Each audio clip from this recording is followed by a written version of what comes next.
Super prime at 9ನಲ್ಲಿ ಇವತ್ತಿನ ಇಡೀ ದಿವಸದ ಪ್ರಮುಖ ಬೆಳವಣಿಗೆಗಳ ವಿಶೇಷ ವರದಿಗಳನ್ನು ನಿಮಗೆ ತೋರಿಸ್ತಾ ಹೋಗ್ತೀನಿ. ಅದಕ್ಕಿಂತ ಮುಂಚಿತವಾಗಿ ರಾಜ್ಯ, ದೇಶ ಹಾಗೂ ವಿದೇಶಗಳಲ್ಲಿ ನಡೆದಿರುವ ಟಾಪ್ 18 ಸುದ್ದಿಗಳನ್ನು ನೋಡೋಣ. ಬೆಳಗಾವಿ ಅಧಿವೇಶನದಲ್ಲಿ ಇವತ್ತು ಬಿಜೆಪಿಯ ಲಿಂಗಾಯತ ಪಂಚಮಸಾಲಿ ಶಾಸಕರು ಕಪ್ಪು ಪಟ್ಟಿ ಕಟ್ಟಿಕೊಂಡು ವಿಧಾನಸಭೆಗೆ ಹಾಜರಾಗಿದ್ದರು. ಕಳೆದ ವರ್ಷ ಡಿಸೆಂಬರ್ 10ರಂದು 2A ಮೀಸಲಾತಿಗಾಗಿ ಆಗ್ರಹಿಸಿ ಪ್ರತಿಭಟನೆ ನಡೆಯುವಾಗ ಲಾಠಿ ಚಾರ್ಜ್ ನಡೆಸಲಾಗಿತ್ತು. ಇವತ್ತು ಸರ್ಕಾರದ ವಿರುದ್ಧ ದೌರ್ಜನ್ಯ ದಿನಾಚರಣೆಯನ್ನ ಹಮ್ಮಿಕೊಳ್ಳಲಾಗಿತ್ತು. ಗಾಂಧಿ ಭವನದಿಂದ ಮೌನ ಪ್ರತಿಭಟನೆ ಮೆರವಣಿಗೆ ನಡೆಸ್ತಾ ಇದ್ದ ಪಂಚಮಸಾಲಿ ಹೋರಾಟಗಾರರನ್ನ ಪೊಲೀಸರು ವಶಕ್ಕೆ ಪಡೆದುಕೊಂಡು ಕರೆದೊಯ್ದರು. ಧರ್ಮಸ್ಥಳ ಕೇಸ್ ವಿಚಾರಣೆ ಮಾಡುತ್ತಿರುವ ಎಸ್ಐಟಿ ಮುಖ್ಯಸ್ಥ ಪ್ರಣವ್ ಮೊಹಾಂತಿ ಗೃಹ ಸಚಿವ ಡಾಕ್ಟರ್ ಜಿ ಪರಮೇಶ್ವರ್ ಅವರನ್ನ ಭೇಟಿ ಮಾಡಿ ಮಾಹಿತಿ ನೀಡಿದ್ದಾರೆ. ಈ ಬಗ್ಗೆ ಪ್ರತಿಕ್ರಿಯೆ ನೀಡಿರುವ ಡಿಸಿಎಂ ಡಿ ಕೆ ಶಿವಕುಮಾರ್, ನನಗೆ ಗೊತ್ತಿರುವಂತಹ ಮಾಹಿತಿ ಅವರು ಏನು ಅನ್ನೋದು ನನಗೆ ಗೊತ್ತಿತ್ತು, ಅದಕ್ಕೆ ಧೈರ್ಯವಾಗಿ ಹೇಳಿಕೆ ನೀಡಿದ್ದೆ. ಸರ್ಕಾರ ಏನು ಕ್ರಮ ತೆಗೆದುಕೊಳ್ಳುತ್ತೆ ಅಂತ ಹೇಳಿದ್ದಾರೆ. ವಿಪಕ್ಷ ಬಿಜೆಪಿ ಮಾತ್ರ ಸರ್ಕಾರದ ವಿರುದ್ಧ ಕಿಡಿಕಾರಿದೆ. ಆರ್ಎಸ್ಎಸ್ ಪಥಸಂಚಲನ ವಿಚಾರವಾಗಿ ಡಾಕ್ಟರ್ ಜಿ ಪರಮೇಶ್ವರ್ ಸದನದಲ್ಲಿ ಲಿಖಿತ ಮಾಹಿತಿ ನೀಡಿದ್ದಾರೆ. ಈ ವರ್ಷ ರಾಜ್ಯದಲ್ಲಿ ಒಟ್ಟು 518 ಸ್ಥಳಗಳಲ್ಲಿ ಆರ್ಎಸ್ಎಸ್ ಪಥಸಂಚಲನ ನಡೆಸಿದೆ. ಈ ಪಥಸಂಚಲನದ ವೇಳೆ ಯಾವುದೇ ಗಲಾಟೆ, ದೊಂಬಿ ಮತ್ತು ಕೋಮುಗಲಭೆಗಳು ನಡೆದಿಲ್ಲ ಎಂದಿದ್ದಾರೆ. ಕಾರ್ಕಳ ಶಾಸಕ ವಿ ಸುನಿಲ್ ಕುಮಾರ್ ಕೇಳಿರುವಂತಹ ಪ್ರಶ್ನೆಗೆ ರಾಜ್ಯ ಗೃಹ ಸಚಿವರು ಉತ್ತರ ನೀಡಿದ್ದಾರೆ. ಒಂದೇ ಒಂದು ಗೊಂದಲ ಆಗದಂತೆ ಪಥಸಂಚಲನ ನಡೆದಿದೆ, ಇದನ್ನ ಕರ್ನಾಟಕ ಸರ್ಕಾರವೇ ಹೇಳಿದೆ ಎಂದು ಬಿಎಲ್ ಸಂತೋಷ್ ಎಕ್ಸ್ನಲ್ಲಿ ಪೋಸ್ಟ್ ಹಂಚಿಕೊಂಡಿದ್ದಾರೆ.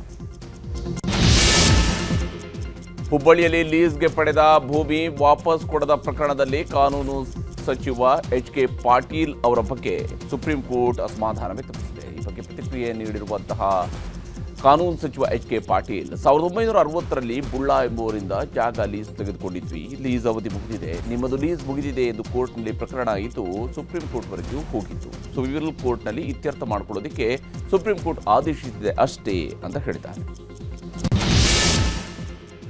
ಋತುಚಕ್ರ ರಜೆ ಪ್ರಶ್ನಿಸಿದ್ದ ಅರ್ಜಿ ವಿಚಾರಣೆ ನಡೆಸಿರುವ ಹೈಕೋರ್ಟ್ ಏಕಸದಸ್ಯ ಪೀಠ ವಿಚಾರಣೆಯನ್ನು ಮುಂದೂಡಿಕೆ ಮಾಡಿದೆ. ಹೈಕೋರ್ಟ್ ನ್ಯಾಯಾಧೀಶೆ ಜ್ಯೋತಿ ಮೂಲಿಮನಿ ಪೀಠದಲ್ಲಿ ಅರ್ಜಿ ವಿಚಾರಣೆ ನಡೆದಿದ್ದು, ನಿನ್ನೆ ಬೆಳಗ್ಗೆ ಸರ್ಕಾರದ ಆದೇಶಕ್ಕೆ ತಡೆಯನ್ನ ಕೊಟ್ಟು ನಂತರ ಮಧ್ಯಾಹ್ನದ ವೇಳೆಗೆ ತಡೆಯಾಜ್ಞೆಯನ್ನು ತೆರವು ಮಾಡಲಾಗಿತ್ತು.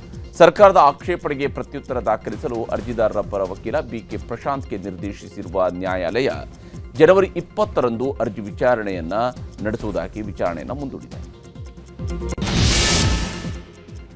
ಪ್ರತ್ಯೇಕ ಜಿಲ್ಲೆಗಾಗಿ ಆಗ್ರಹಿಸಿ ಅಥಣಿಯಲ್ಲಿ ಬಂದ್ ಕರೆ ಕೊಡಲಾಗಿತ್ತು. ಅಂಗಡಿ ಮುಂಗಟ್ಟು ಮುಚ್ಚಿ ಬಂದ್ಗೆ ಜನರು ಬೆಂಬಲ ಕೊಟ್ಟಿದ್ದರು. ಅಂಬೇಡ್ಕರ್ ವೃತ್ತದಲ್ಲಿ ಟೈರ್ಗೆ ಬೆಂಕಿ ಹಚ್ಚಿ ಆಕ್ರೋಶ ಹೊರಹಾಕಿದ್ರು. ಬೆಳಗಾವಿಯಿಂದ ಅಥಣಿ 170 ಕಿಲೋಮೀಟರ್ ದೂರದಲ್ಲಿದ್ದು, ಜಿಲ್ಲೆ ವಿಭಜಿಸಿದರೆ ಅಥಣಿಯನ್ನ ಪ್ರತ್ಯೇಕ ಜಿಲ್ಲೆ ಮಾಡಬೇಕು ಅಂತ ಆಗ್ರಹಿಸಿದ್ದಾರೆ.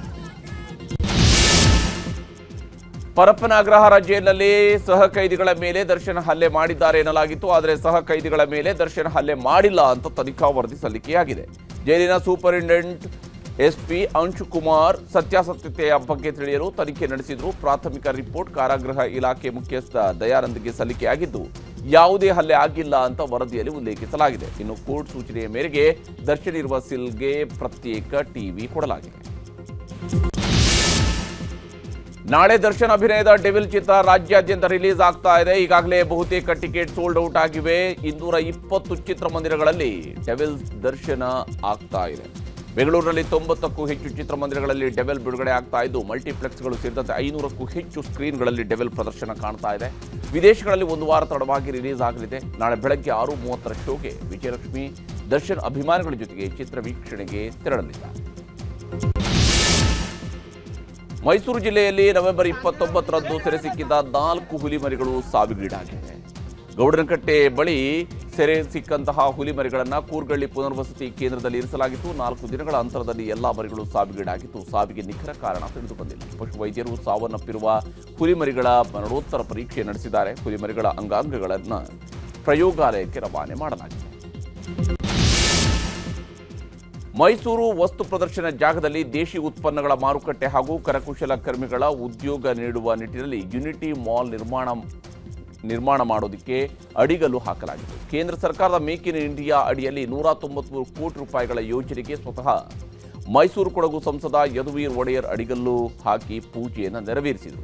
ಆದರೆ ಈ ಜಾಗ ನಮ್ಮದು, ಯಾವುದೇ ಮಾಲ್ ನಿರ್ಮಾಣ ಮಾಡದಂತೆ ರಾಜಮಾತೆ ಪ್ರಮೋದಾದೇವಿ ಒಡೆಯರ್ ಸ್ಟೇ ತಂದಿದ್ದಾರೆ. ರಾಹುಲ್ ಗಾಂಧಿ ವಿದೇಶ ಪ್ರವಾಸದ ಬಗ್ಗೆ ಬಿಜೆಪಿ ವಾಗ್ದಾಳಿ ನಡೆಸಿದೆ. LOP ಅಂದರೆ ಲೀಡರ್ ಆಫ್ ಪಾರ್ಟಿಯಿಂಗ್ ಅಂತ ಹೇಳಿದೆ.